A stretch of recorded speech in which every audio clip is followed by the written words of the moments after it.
Good weekend, YouTubers. Thanks for stopping back by the channel. Today we're going to be having a look in depth at the new Snap-on EEDM596 smart multimeter. We're going to see what it's able to do, all of its capabilities, what it can't do, and my opinions and reviews on this product. Stay tuned.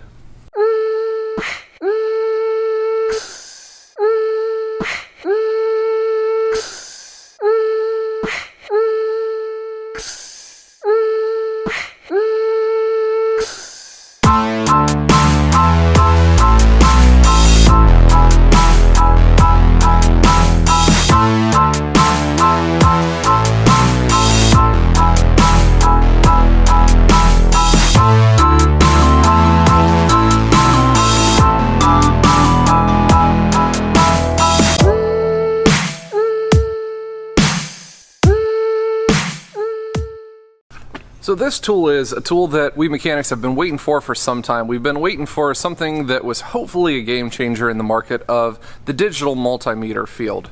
This one, the EEDM596F, the tool itself is pretty compact. It doesn't seem to be as big as it was in all of the early pictures and everything. It's about 8 inches by 5 inches. It's a really nice, hold it into a larger hand.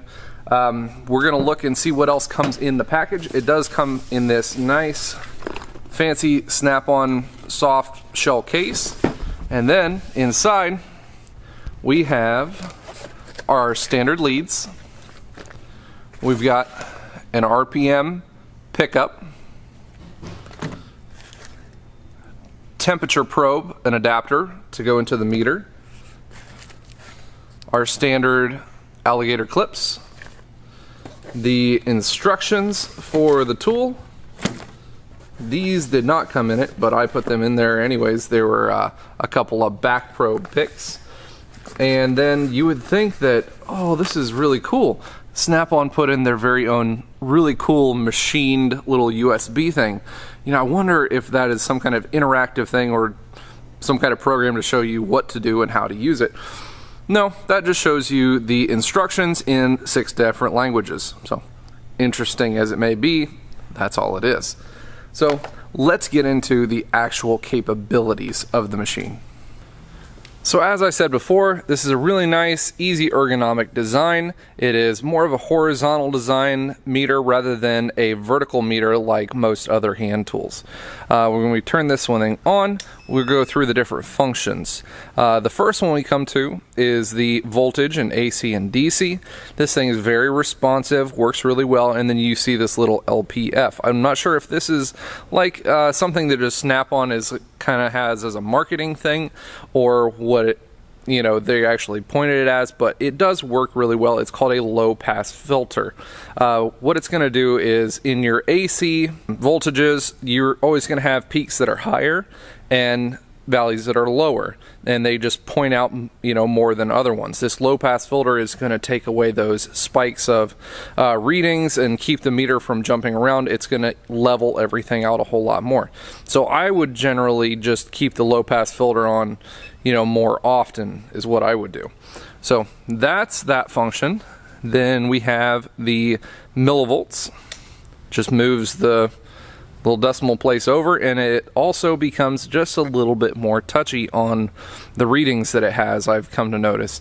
I did have a chance to talk to a couple of the reps over at Snap-on to get an idea of what the capabilities for this thing were as compared to what you guys asked question-wise on my Instagram account and just questions in general. One of the questions was, is this a true RMS meter? And yes, it is. It does not have to have the low pass filter on to become a true RMS meter. It is a true RMS meter all the time, so you do not have to worry about that one. Ohms works there. I do also like the nice colored screen, all the different variations of color in it. Working with your hertz. Temperature, we'll plug this one in real quick just to give you guys a nice little view of that.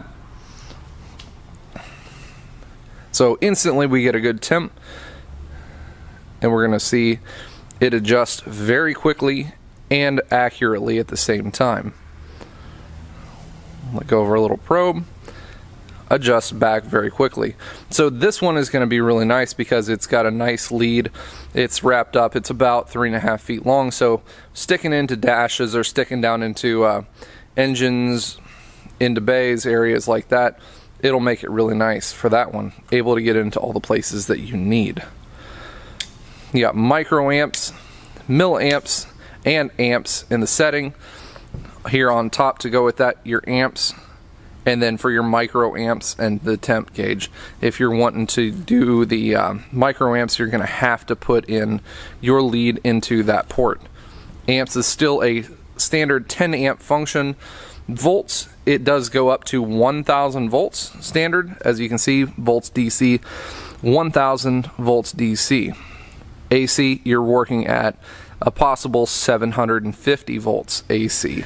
It is calibrated for hybrids, able to work in that aspect. And then we get up here into this range, your pulse and duty cycles. You're able to change between when you've got these things hooked up to the different engines for your RPM. You're able to change it between 4-cylinder and others. For the pickup, wow, look at that, all the way up to a 12-cylinder motor and down to a 1-cylinder. So you're able to do a Harley or, you know, some kind of a lawnmower motor, something along those lines. So like I said, all these functions work very well. The knob, easy to turn, does have really good detent, so it's not going to flop around on you. Your range takes the auto off, and then you are able to range into the tenths, hundredths, thousandths, all the way across. So you've got 4 or 5 different ranges there to select from. You are able to record what you read, and we will get into that also in the app, because that is the whole reason that everybody bought this meter in the first place. Everyone asks, what can this meter do that any of the other ones can't do? This thing is a Bluetooth meter. So how we're going to actually connect to that is this little button right here is just the Bluetooth function. So you would be able to turn that on, and it puts out its Bluetooth signal. Once you turn on the Bluetooth signal, the app here is the EEDM596F app for Snap-on. This is what the app looks like. They made it just for this meter alone. So you can hit the connect button, finds it right away. You're able to select your meter then. The one thing that I thought would have been really nice and really cool about this is if you could change your settings from right here on the turn knob. But I know that this is actually a manual selector between the different circuits in this, so it's not a capable function. Otherwise they would have had to have, you know, extra relays, and this thing would have probably been twice the size to be able to do that. So once you switch this thing through, you see your meter instantly changes, and you also see what I like. Look how fast this connection is. You really can't tell the difference in this. The connection rate is super fast, and then you are also able to click here to graph this. So this is a graphing multimeter. However, you cannot graph on the meter itself. It graphs through the app alone. So see if we can get zoomed into the actual graph here. The other downside that everyone has seemed to find with this meter is that the graph function in this, the timetable is what is messed up. So in this outer version of the timetable, you are only able to see 1 second of actual graphing at a time, which if you're testing like a wheel speed sensor or something, it doesn't really help that much. You can zoom in farther and see closer, but if you're wanting to see like 1/8 of a second at a time, what's really the point? You're not going to get a whole lot of data and see everything very quickly and very easily. So zooming out, that's the farthest you're able to zoom out. You have about 1 second of time frame there. However, there is a way around that to be able to see more. You're able to hit the record button. It starts to record everything that it sees.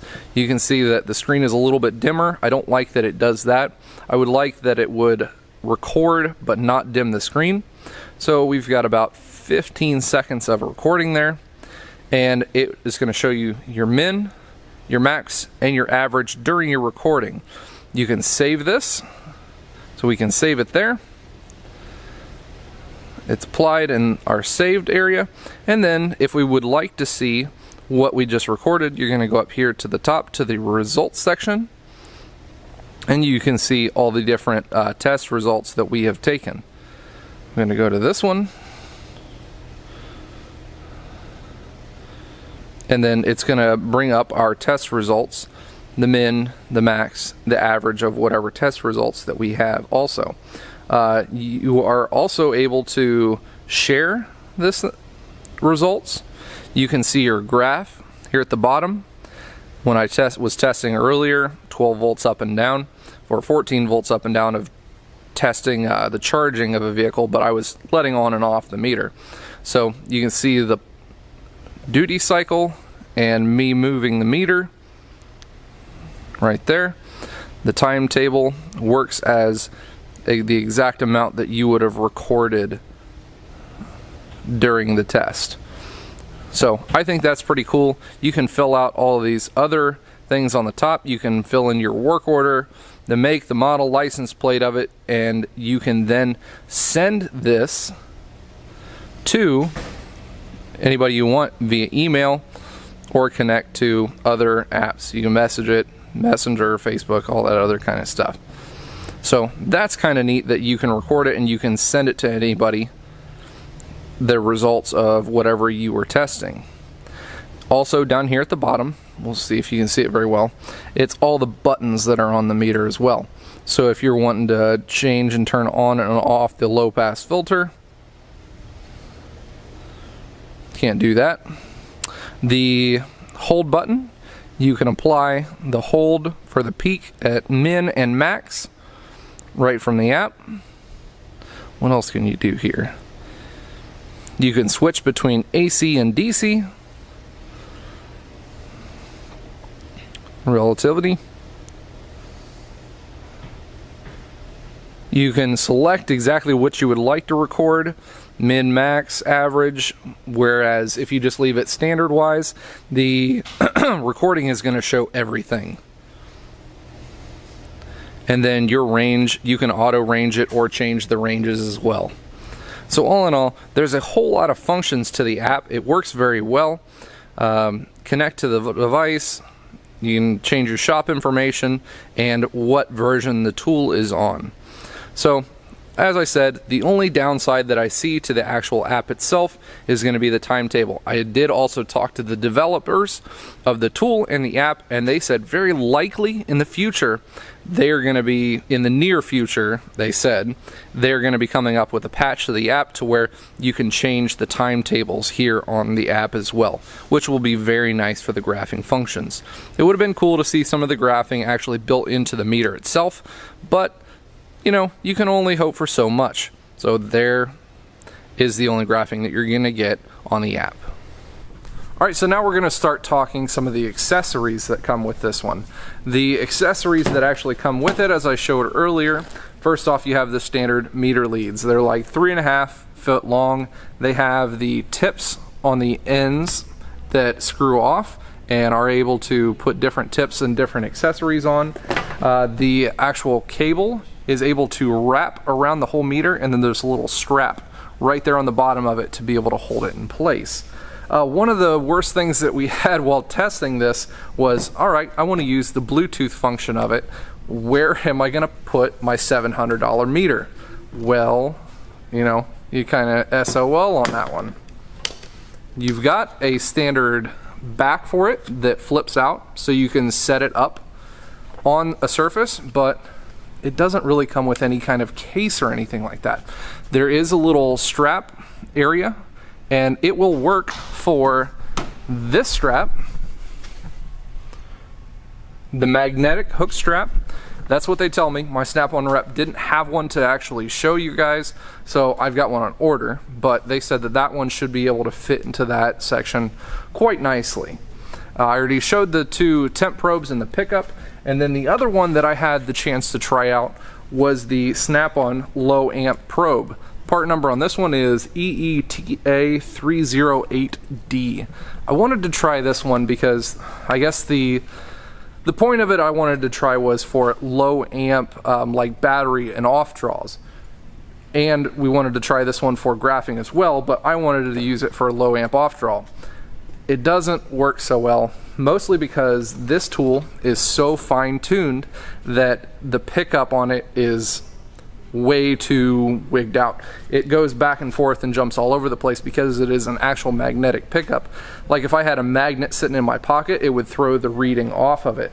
You would set it on millivolts because even as an amp probe, this thing does the conversion from volts to amps, but you have to plug it into the volt side of the meter, which doesn't really make that much sense, but that's how they have said that you have to do it. It's got a couple of different settings, 20 and 60 amp on it, and then you have to sit here and convert it because you've got it on amps, which converts that one from amps to milliamps, and it's a whole bit of confusing. It took like 20 minutes of me talking with tech support to try to get it to work, and even then the thing was jumping all around the place. So really it would work, but it's better used for using in graphing situations with like a Zeus, like the oscilloscope. It's able to pick up really fine low amp functions, like for fuel pump pulses, things like that.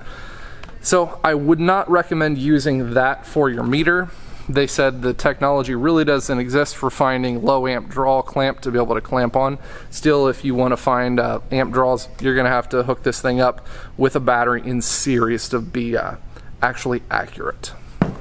So in closing, we're going to go through my pluses and minuses of it. On the positive side of things, I really like the screen. I like that it's nice and ergonomic. I like that it's a horizontal grab rather than a vertical grab as most meters have been and are. I like the Bluetooth function. It is very fast, very responsive, very quick on that one. The range functions on this gives you a whole lot of play. The auto works very well as well. The low pass filter is a really cool, option for it. It keeps your meter from jumping around on certain applications, and then the fact that it's an RMS meter is just another little add-on plus to the side of things. So all in all, great meter. To the minuses, the app, as we said before, the time scale on graphing it. The whole point of having this is being a graphing meter.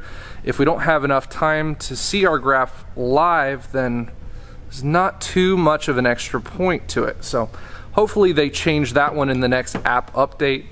It's a little bit glitchy in the app when you go to the high and low functions when you're recording the peaks and the lows. So hopefully that will get fixed also. And the fact that it doesn't come with any kind of like hanger or case in with the kit. Especially when you're talking a price range, this thing is going to be selling for $699. So I wish you guys would have put some kind of hanger or a case with it. That would have been something a little bit better. But all in all, I am still going to keep it. I'm going to purchase it, have it on, for my everyday tool, because I really like this as a functioning meter. It's really, really nice, and I like it. So I don't know what you guys think about it. Leave down in the comments, tell me what you guys think, what you guys wish it would have had, maybe some other options for the future. If you guys get a chance to check out that in the app, let me know, send me a message, tell me what you think, what you guys think it should have or did have, what you like, what you don't like about it. Leave those down in the comments below. Well guys, that's about all the information I got for you today. Hopefully this was nice and informational for you, able to give you guys a good buying guide on what you think that you should get for this tool. Like I said, it is going to sell for right around $699.99, 700 big ones here in the United States. Thank you again for tuning in today. I really appreciate all the views and all the support that you guys give me. Thanks, and you guys stay awesome.